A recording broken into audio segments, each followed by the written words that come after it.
Hello friends, welcome to quick revision point. My name है Raksha Srivastava. Friends, आज हम social studies के इंपॉर्टेंट क्वेश्चन को डिस्कस करेंगे, जो कि फ्रेंड एग्जाम के प्रीवियस ईयर और पूछे गए क्वेश्चन है। ओके, और आने वाले एग्जाम के लिए भी इंपॉर्टेंट है। स्टार्ट करते हैं। फर्स्ट क्वेश्चन क्या है? समुद्रगुप्त को किस वाद्य यंत्र को बजाते हुए सिक्कों पर दिखाया गया है? फर्स्ट है तानपुरा, सेकंड है सितार, थर्ड है बीड़ा एंड फोर्थ है बांसुरी। तो समुद्रगुप्त को जो है वो बीड़ा बजाते हुए सिक्कों पर दिखाया गया है। ओके, क्योंकि समुद्रगुप्त को सिक्कों पर बीड़ा बजाते हुए दिखाया गया है। और समुद्रगुप्त जो थे वो 335 से 375 ईसा पूर्व किसके पुत्र थे? तो वो चंद्रगुप्त प्रथम का पुत्र और उत्तराधिकारी था। ओके, और उनकी महान विजयों के कारण उसे भारत का नेपोलियन के रूप में भी जाना जाता है। तो समुद्रगुप्त को फ्रेंड भारत का नेपोलियन भी के रूप में भी जाना जाता है, और उन्होंने सिक्कों पर बीड़ा बजाते हुए दिखाया। ओके, और वो चंद्रगुप्त प्रथम का जो था वो पुत्र था। तो ये तीन इसमें क्वेश्चन बन गए हैं। तो राइट आंसर जो होगा फ्रेंड वो थर्ड हो जाएगा, बीड़ा बजाते हुए दिखाया गया है। नेक्स्ट क्वेश्चन देखेंगे। सही उत्तर का चयन कीजिए। लगभग 200 सालों के भीतर मगध जो था वो सबसे महत्वपूर्ण जनपद क्यों बन गया? तो फर्स्ट इसमें कि कई नदियाँ जैसे गंगा और सोन मगध से होकर बहती थी। तो बिल्कुल करेक्ट है कि गंगा और सोन नदी जो है वो मगध से होकर बहती थी, और मगध का एक हिस्सा जो था वो जंगलों से भरा हुआ था। ये भी बिल्कुल करेक्ट है कि 200 सालों के भीतर जो मगध सबसे महत्वपूर्ण जनपद इसलिए बना क्योंकि जो गंगा सोन नदी मगध से होकर बहती थी, और मगध का एक हिस्सा जंगलों से भरा था, और इस क्षेत्र में लौ यक्ष की क्या थी? खदानें थी। ओके, इसलिए 200 सालों के भीतर जो मगध सबसे महत्वपूर्ण जनपद बना हो। तो ए बी सी इसमें तीनों राइट है। तो राइट आंसर जो होगा फ्रेंड 4 हो जाएगा, क्योंकि आगे देखते हैं, समझते हैं थोड़ा। लगभग 200 वर्षों के में मगध जो था वो सबसे महत्वपूर्ण महाजनपद बन गया था, और गंगा और सोन जैसी कई नदियां जो थी मगध से होकर बहती हैं। और प्राचीन काल में गंगा के दक्षिण में इन नदियों के किनारों का क्षेत्र जो होता है वो मगध के नाम से जाना जाता है, और जो अब बिहार राज्य में स्थित है। और ओके, और यह परिवहन, जल आपूर्ति, भूमि को उपजाऊ बनाने के लिए महत्वपूर्ण था। और मगध के कुछ भाग जो होते थे वनाच्छित या वन से भरे होते थे। ओके, और इसमें जो जंगल में रहने वाले हाथी को पकड़कर सेना के लिए प्रशिक्षित किया जाता था। और इसके अलावा जो था इस क्षेत्र में लौह यक्ष की खदानें थी। मगध क्षेत्र में लौह यक्ष की खदानें भी थी, जिनका उपयोग किया जाता था मजबूत उपकरण और हथियार बनाने के लिए। ओके, और मगध के दो शक्तिशाली शासक थे फ्रेंड, बिंबिसार और अजातशत्रु। वेरी इंपॉर्टेंट, मगध के दो शक्तिशाली शासक कौन कौन थे? तो बिंबिसार और अजातशत्रु थे, वो मगध के दो शक्तिशाली शासक थे। आगे देखते हैं,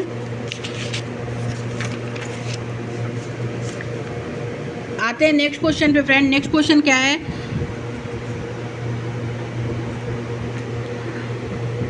कथन ए तथा आर को पढ़ें तथा सही विकल्प को चुनें। अभी कथन ए कहता है कि रोमन साम्राज्य ने दक्षिण भारत में व्यापार किया। बिल्कुल करेक्ट है कि रोमन साम्राज्य ने दक्षिण भारत में क्या किया? व्यापार किया। और कारण आर है कि दक्षिण भारत में रोमन सोने के सिक्के मिले थे। बिल्कुल करेक्ट है कि दक्षिण भारत में फ्रेंड रोमन सोने के सिक्के मिले थे। तो इसमें ए और आर क्या है? दोनों सही है, तथा आर जो है सही व्याख्या है ए की। ओके, कि रोमन साम्राज्य में दक्षिण भारत में व्यापार किया। रोमन साम्राज्य ने दक्षिण भारत में व्यापार किया, और दक्षिण भारत में रोमन सोने के सिक्के मिले थे। क्यों? आप समझते हैं, क्योंकि दक्षिण भारत जो था फ्रेंड वो सोने, मसालों, विशेषकर काली मिर्च और बहुमूल्य रत्नों के लिए प्रसिद्ध था। ओके, और काली मिर्च को विशेष रूप से रोमन साम्राज्य में इतना महत्व दिया गया था कि इसे काले सोने के रूप में भी जाना जाता था। काली मिर्च को रोमन साम्राज्य में काले सोने के रूप में भी जाना जाता था। ओके, और इसलिए व्यापारी कई सामानों को रोम में जहाज़ों द्वारा समुद्र के पार और कारवां में भूमि द्वारा ले गए थे। और इसलिए रोमन साम्राज्य ने दक्षिण भारत के साथ जो किया था व्यापार किया। और यहाँ कॉफ़ी व्यापार रहा होगा, क्योंकि दक्षिण भारत में बहुत से रोमन सोने के सिक्के मिले थे। तो फिर ये इंपॉर्टेंट है फ्रेंड कि इसमें दोनों राइट है कि रोमन साम्राज्य ने दक्षिण भारत में व्यापार किया और दक्षिण भारत में रोमन सोने के सिक्के मिले। ओके, ए और आर दोनों सही है, और आर जो है सही व्याख्या करता है ए की। नेक्स्ट क्वेश्चन देखेंगे फ्रेंड। नेक्स्ट क्वेश्चन क्या है? निम्नलिखित में से कौन सा मध्ययुगीन काल के वाणिज्यिक शहर का लक्षण रूपक है? तो निम्नलिखित में से कौन सा मध्ययुगीन काल के वाणिज्यिक शहर का लक्षण रूपक है? तो फर्स्ट है, मंदिर अर्थव्यवस्था एवं समाज दोनों के लिए महत्वपूर्ण होता था। और सेकंड है, यह राजाओं की राजधानी होता था। एंड थर्ड है, वहाँ सामान्यतः लिपिका होता था। एंड फोर्थ है पुरोहितों एवं तीर्थ यात्री का वहाँ के नागरिकों और यात्रियों की मुख्य संरचना संयोजन बनाते थे। तो फ्रेंड्स मध्ययुगीन काल के वाणिज्यिक शहर जो थे वो थे, वहाँ जो होते थे सामान्यतः मंडिपा होता था। ओके, मंडिपा होता था। मंडिपा जो होता था फ्रेंड उप महाद्वीप 8वीं शताब्दी के शुरुआत में कई छोटे शहर जो थे आबाद थे। ओके, और सबसे अधिक संभावना इनके बड़े गाँवों से आने की थी और स्थानीय ग्रामीण जो थे अपनी उपज को मंडिपा या बाद के समय में मंडी में बेचने के लिए आए थे। तो राइट आंसर जो होगा फ्रेंड वो हो जाएगा इसमें थर्ड, कि वहाँ समानतः मंडिपा या मंडी होता था। राइट आंसर थर्ड हो जाएगा। नेक्स्ट क्वेश्चन देखेंगे फ्रेंड। नेक्स्ट क्वेश्चन क्या है, सही उत्तर का चयन करें। ए है, अंग्रेज इतिहासकारों ने भारत के इतिहास को 3 युगों में बांटा था। अंग्रेज इतिहासकारों ने भारत के इतिहास को 3 युगों में बांटा था। आगे देखते हैं। बी है, विभाजन धर्म के विचार पर क्या था, आधारित था। तो अंग्रेज तो इसमें जो है कि अंग्रेज इतिहासकारों ने भारत के इतिहास को 3 युगों में बांटा था। तो ये बिल्कुल करेक्ट है कि अंग्रेज इतिहासकारों ने भारत के इतिहास को क्या किया था, 3 भागों में बांटा था। और सेकंड क्या है कि विभाजन सूर्य के विचार पर आधारित था। तो ये बिल्कुल करेक्ट है। और थर्ड क्या है कि विभाजन में उपमहाद्वीप की अपार विविधता की हुई उपेक्षा की गई। तो ये भी करेक्ट है। तो उसमें ए बी सी तीनों करेक्ट है, सभी सही है। ओके, राइट आंसर जो होगा फर्स्ट होगा, क्योंकि व्यापक 3 खंड की रचना की गई थी और ब्रिटिश ऑफ इंडिया को 1817 में स्कॉटिश अर्थशास्त्री और राजनीतिक दार्शनिक जेम्स मिल द्वारा प्रकाशित किया गया था। वेरी वेरी इंपॉर्टेंट है कि हिस्ट्री ऑफ ब्रिटिश इंडिया की पुस्तक जो है वो किसके द्वारा प्रकाशित की गई थी, तो वो जेम्स मिल द्वारा प्रकाशित की गई थी, जिसमें उन्होंने इतिहास को 3 कालखंडों में विभाजित किया था और उन्होंने भारतीय इतिहास को हिंदू, मुस्लिम और ब्रिटिश युगों में क्या किया था, विभाजित किया था। ओके, और यह विभाजन जो था वो धर्म के विचार पर आधारित था और विभाजन ने उपमहाद्वीप की समृद्ध विविधता का क्या किया था, खंडन कर दिया था इसमें। तो राइट आंसर जो होगा फ्रेंड फर्स्ट हो जाएगा। और हिस्ट्री ऑफ ब्रिटिश इंडिया जो लिखी थी प्रकाशित हुआ था वो जेम्स मिल के द्वारा प्रकाशित हुआ था। ओके, नेक्स्ट क्वेश्चन देखेंगे। नेक्स्ट क्वेश्चन है फ्रेंड कि बंजारों के संदर्भ में ए और बी कथन पर विचार कीजिए तथा सही उत्तर का चयन कीजिए। बंजारे क्या थे, बंजारे लोग जो थे फ्रेंड वो सबसे महत्वपूर्ण व्यापारी खाना बदोश थे। बिल्कुल करेक्ट है कि बंजारे लोग जो होते थे वो सबसे महत्वपूर्ण व्यापारी खाना बदोश थे। और बी है कि अलाउद्दीन खिलजी ने बंजारों से नगर के बाज़ारों तक अन्न को पहुंचाने का काम करवाया था। ये भी करेक्ट है कि अलाउद्दीन खिलजी ने फ्रेंड्स बंजारों से नगर के बाज़ारों तक अन्न को पहुंचाने का काम कराया था। तो ए और बी इसमें दोनों सही है। क्यों? क्योंकि व्यापारी खाना बदोश के सबसे महत्वपूर्ण जो समूह थे वो बंजारे थे। व्यापारी खाना बदोश के सबसे महत्वपूर्ण समूह क्या थे, वो बंजारे थे और उनके कारवा का नाम क्या था, टांडा था। वेरी वेरी इंपॉर्टेंट कि वेरी वेरी इंपॉर्टेंट है फ्रेंड कि बंजारे के कारवा का क्या नाम था, तो टांडा था। पूछता है क्वेश्चन कि बंजारे के कारवा का जो नाम था वो क्या था, टांडा था। बंजारों का उपयोग जो होता था फ्रेंड सुल्तान अलाउद्दीन खिलजी द्वारा शहरों के बाजारों में अनाज ले जाने के लिए जो होता था इसमें किया जाता था। ओके, तो इसमें ए और बी जो है फ्रेंड ये दोनों सही है। नेक्स्ट क्वेश्चन देखेंगे।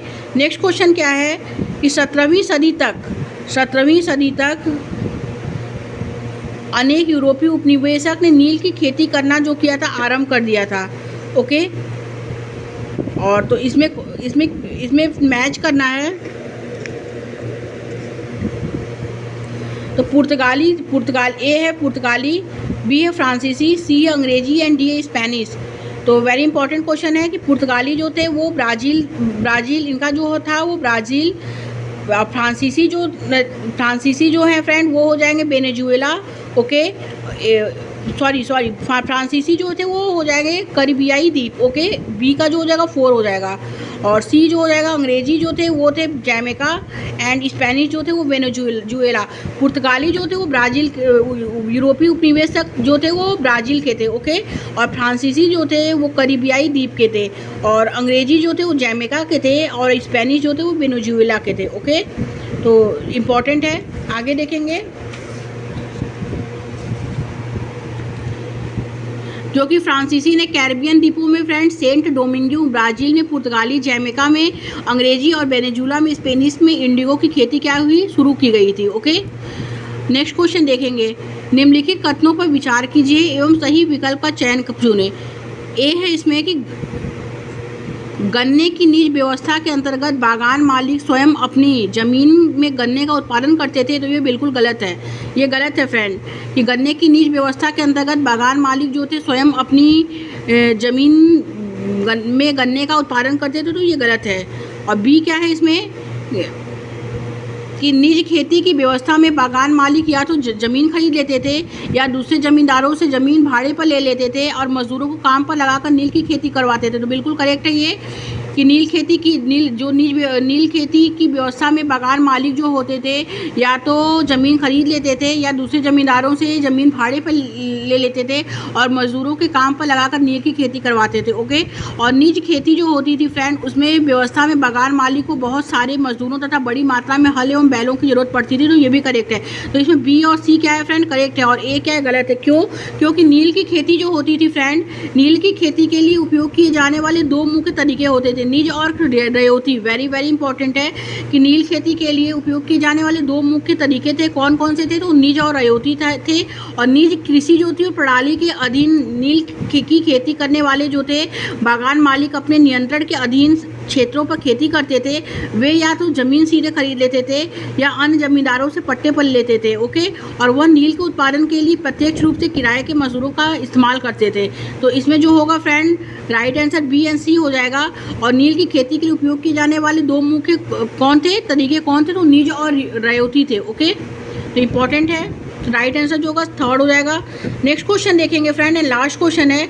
राम मोहन राय ने अपने लेखन में तर्क दिया और विश्वास उत्पन्न किया कि सती होने की अनुमति नहीं है, क्योंकि फर्स्ट इसमें अंग्रेज इसके खिलाफ क्या थे? विरुद्ध थे।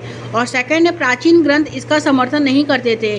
और थर्ड है प्राचीन ग्रंथ जो सती प्रथा का समर्थन करते थे वो उनको फेंक देना चाहिए। एंड फोर्थ है महिलाएं जो सती हुई वो मृत्यु की कामना करती थी। तो राम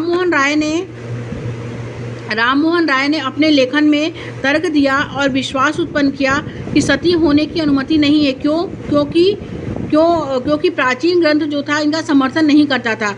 प्राचीन ग्रंथ जो था इनका समर्थन नहीं करता था। क्यों समर्थन नहीं करता था? प्राचीन ग्रंथ जो था क्यों समर्थन नहीं करता था? क्योंकि राम मोहन राय जो थे वो संस्कृत, फारसी और उर्दू अन्य भारतीय और यूरोपीय भाषाओं में पारंगत थे। ओके, राजा राम मोहन राय जो थे वो संस्कृत, फारसी और उर्दू अन्य आदि भाषाओं में क्या थे? वो पारंगत थे। क्योंकि अपने प्रकाशनों के माध्यम से उन्होंने यह प्रदर्शित करने का प्रयास किया था कि प्राचीन साहित्य में विधवाओं को जलाने की प्रथा का समर्थन नहीं करता है। ओके, प्राचीन साहित्य जो है वो विधवाओं को जलाने की प्रथा का क्या करता है? समर्थन नहीं करता है। और कई ब्रिटिश अधिकारियों ने 19वीं सदी के शुरुआत में जो भारतीय परंपराओं और रीति रिवाजों की आलोचना करना शुरू कर दिया था और परिणाम स्वरूप वे राम मोहन को सुनने के लिए उत्सुक थे और जिन्हें एक विद्वान व्यक्ति माना जाता था। और वर्ष 1829 में सती प्रथा पर प्रतिबंध लगा दिया था। वेरी इंपॉर्टेंट है कि किस वर्ष जो है वो सती प्रथा पर प्रतिबंध लगा दिया गया था? तो 1829 में सती प्रथा पर प्रतिबंध लगा दिया गया था। ओके, तो इम्पॉर्टेंट है फ्रेंड। Thank you friends.